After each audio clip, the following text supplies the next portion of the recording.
So, Radical Red. I've had a complicated history with the game. It's the first ROM hack I beat a hardcore Nuzlocke of, and I returned to it about a year ago at this point with my New Game Plus streams, featuring the channel debut of Sin, the narrator of my last video.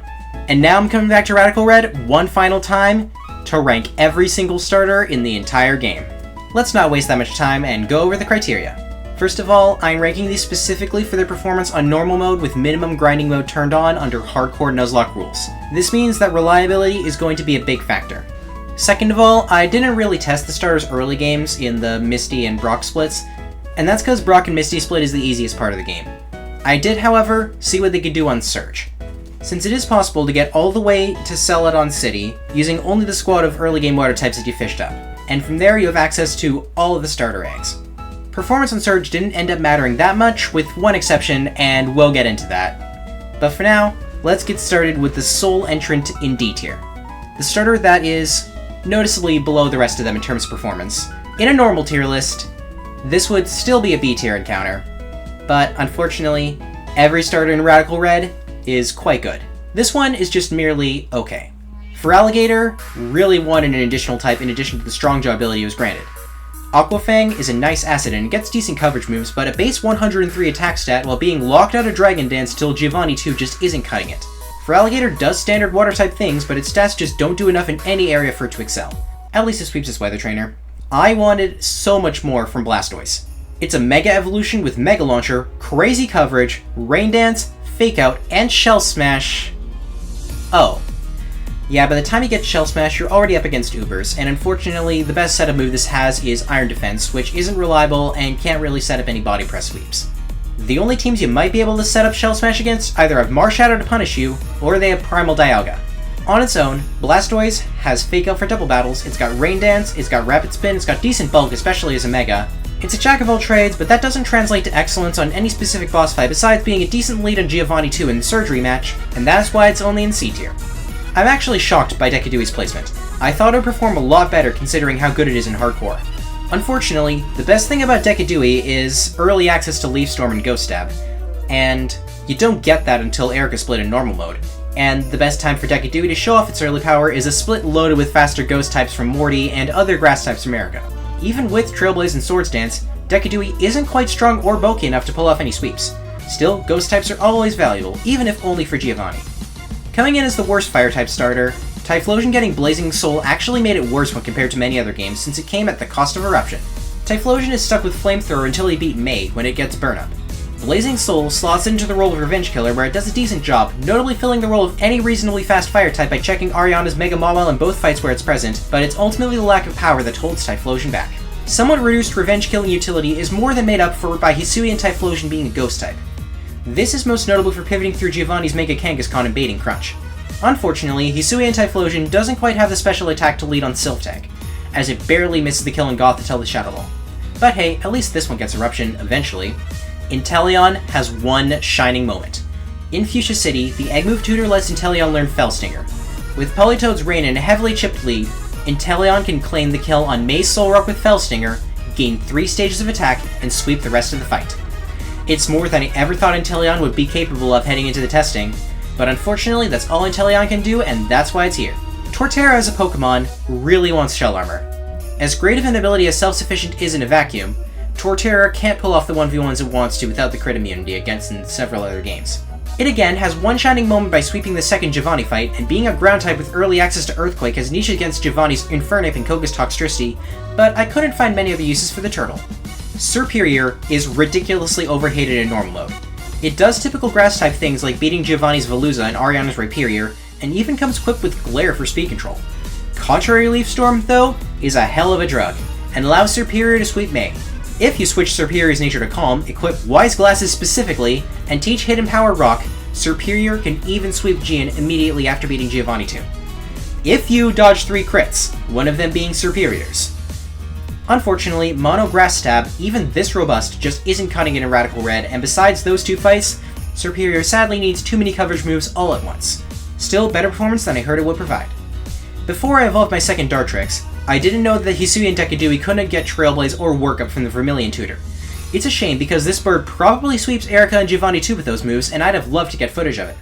Still, even without setup, Hisui in Dekadui is a decent revenge killer with Quill Rush and alright coverage, though it's outclassed in this role by another starter. Still, I'd pick it as my Dekadui every time, unless I really need a ghost type for Kangaskhan.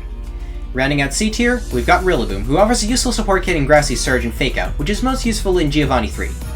I brought Rillaboom myself during my New Game Plus run, and Languid did easily what he was supposed to do. Unfortunately, Grassy Glide is locked behind Koga, and the boss fights after him are loaded with grass resist that Rillaboom just can't set up on. Rillaboom's damage, unfortunately, just can't keep up, even if its support kit never falls off. If you want to enable a Sneasler sweep, go right ahead. And now, B tier. The starters that provide a significant amount of value at least some hard points of the game. Sceptile was the best Pokemon in the game in 3.0, but the Mega Stone being moved to right before Victory Road, the easiest part of the game, seriously took a toll. Sceptile at least sweeps May, and Mega Sceptile does have usage in the Elite Four, which combined with Fake Out utility is enough to bump Sceptile up to B tier. How the mighty have fallen, but this isn't a placement to be ashamed of. As a Grass Poison type, Ivysaur actually helps quite a bit against Surge, quad-resisting HP Grass from Bellibolt and countering Recurgent.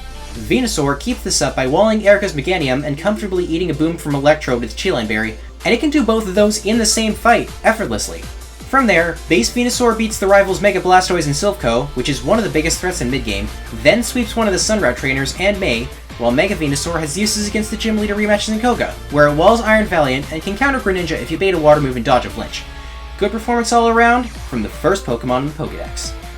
Delphox, Incineroar, and Primarina occupy what I consider to be the middle of the list, and all of them are here for the same reason. They're just really good at what they do. For Incineroar, there's a Fake Out pivot that can offset Sword stances with Intimidate. For Delphox, it's a fast breaker that can sweep May and Price.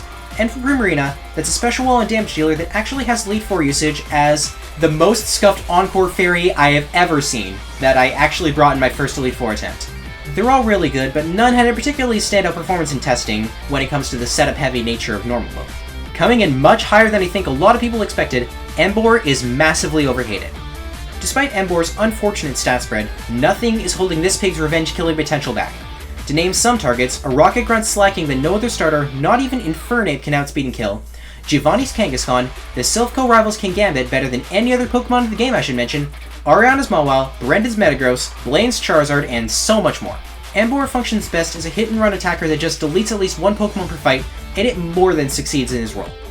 Give Emboar a shot, you won't regret it. I picked Chestnut as my starter in my New Game Plus run for one specific reason. It sweeps Giovanni too. As it turns out, Chestnut can do a lot more. Beyond also sweeping Gian, Iron Barbs means that Chestnut is a great way to chip down Kangaskhan and Infernape in the first Giovanni fight, and Bulletproof Access lets it wall the Silph.Co Blastoise.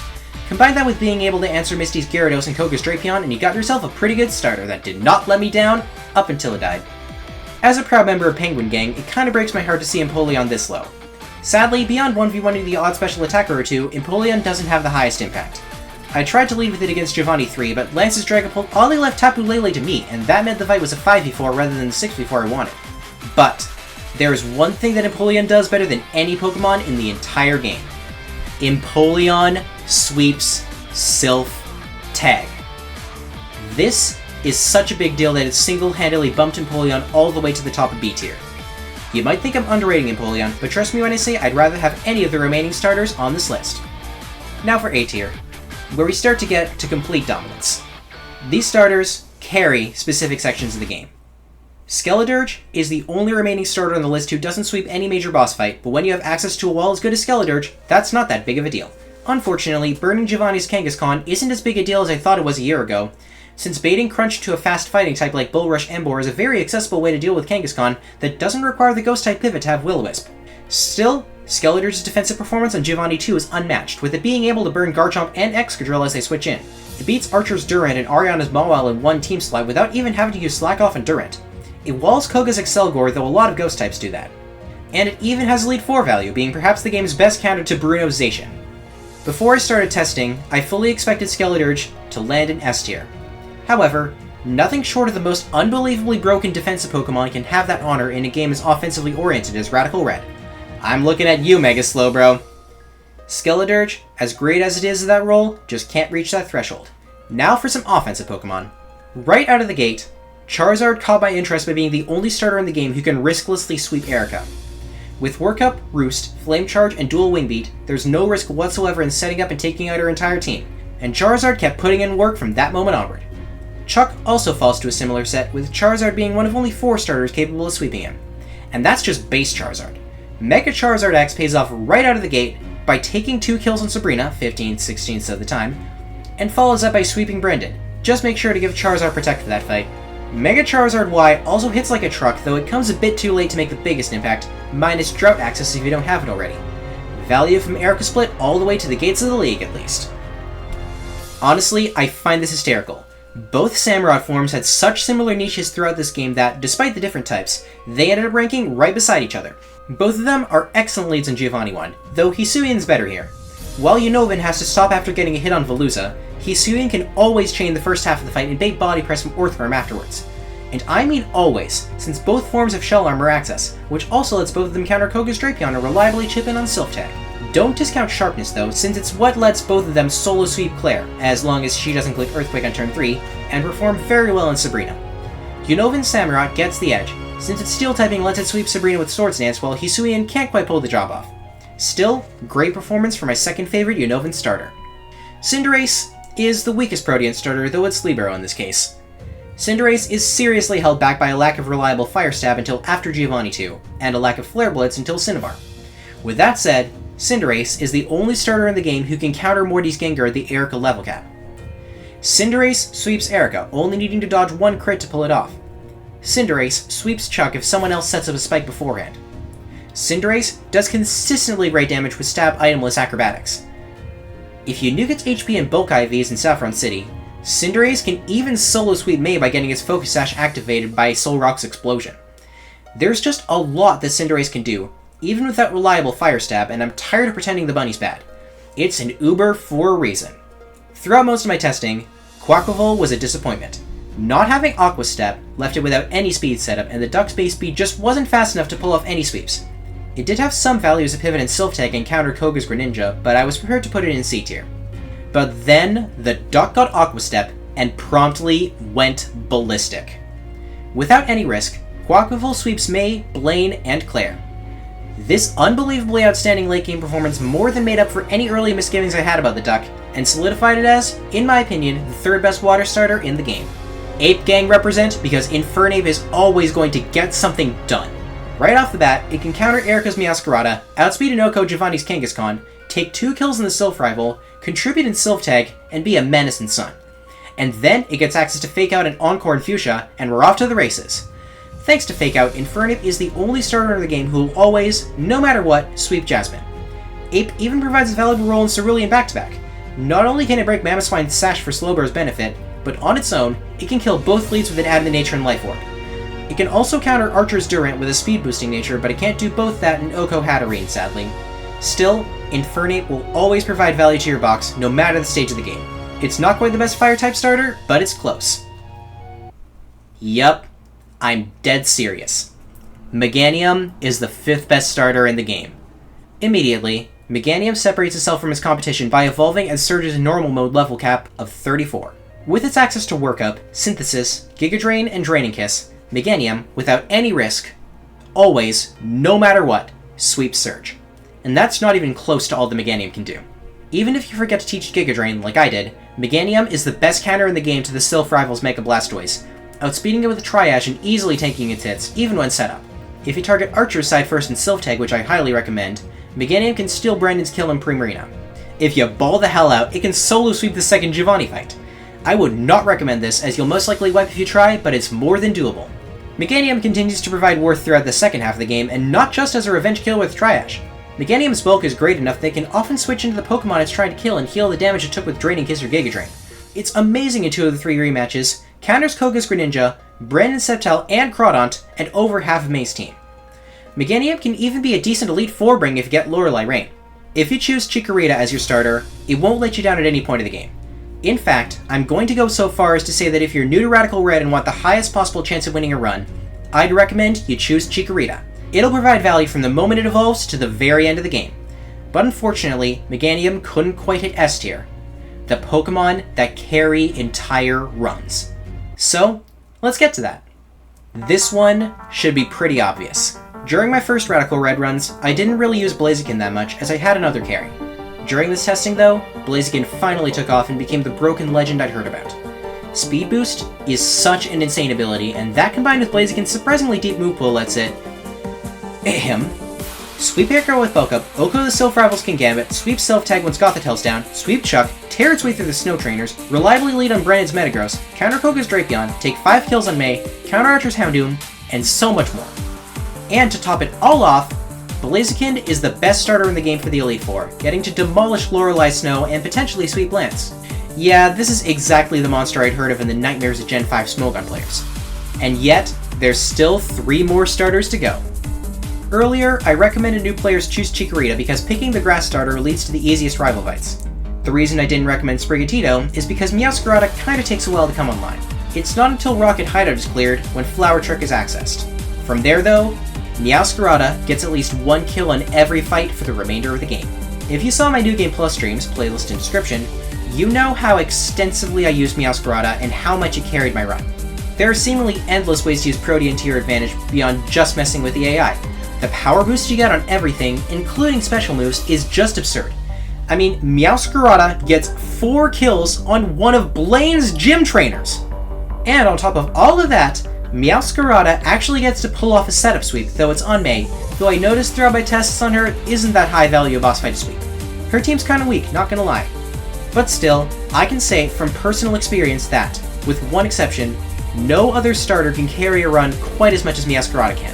I went into testing expecting Meowscarada to take 2nd place, but a new challenger emerged and ended up usurping the silver medal. Battle Bond is not a balanced ability. Before that though, I've got to give some flowers to Protean Greninja. Greninja's the worst of the 3 Protean starters at abusing the ability, that still lets it sweep Chuck and take at least 2 kills in the Sylph rival. But, just take a look at Ash Greninja's stats. An attack stat matching Landorus Therian, special attacks surpassing Kyogre, and speed nearing Tapu Kokos, complete with a free item slot and access to Water Shuriken, among many other insane moves including Flip Turn. And all of that as a reward for getting just 1 kill. The number of boss fights that Greninja demolishes is nearly unheard of. Though they aren't full sweeps, Greninja has the potential to take all 6 kills on the first 2 Giovanni fights in the Brock rematch. Greninja just straight up sweeps Lane if you give it rain support and eject button pivot and HP Rock for Charizard. And, of course, it sweeps May. And those are just the boss fights it sweeps. I didn't test Greninja nearly as much as I should have, but I wouldn't be surprised if Greninja wasn't able to take a kill on every fight in the game. I would actually be surprised if Greninja didn't have a serious Elite Four niche, considering how dominant his Rampage has been. But, even with this generational performance, the clear number 1 pick couldn't be dislodged. So let's get to it. You knew this was coming. I've praised Swampert before. Many times, in fact. And conducting this testing has made me realize just how wide the gap is between Swampert and most other Pokemon in Radical Red. It does take a bit for Swampert to come online, as you need to wait until Silph has been cleared. Once that's done and you have rain support though, you've basically punched your ticket to the Pokemon League. Mega Swampert and Rain is a perfect solution to every boss fight from that point onward, to the point where I think it's easier to list the boss fights that he doesn't have the potential to take 6 kills on. There's no elaborate description of what he does to be found here. There's really not much to say. Swampert just Mega Evolves, clicks Liquidation, and watches the enemy fall. I personally consider Swampert not only the best starter Pokemon in Radical Red, but potentially the single best encounter in the entire game. Because, as it turns out, Kommo-o can't sweep Agatha. And that's the list. With that, I proudly take my leave from Radical Red Normal Mode. It's been a fun experience playing through it all these times, but I think I'm ready to move on. The next time I tackle Radical Red, if it happens, it'll be in Hardcore Mode. Until then, thanks for watching. Bye guys.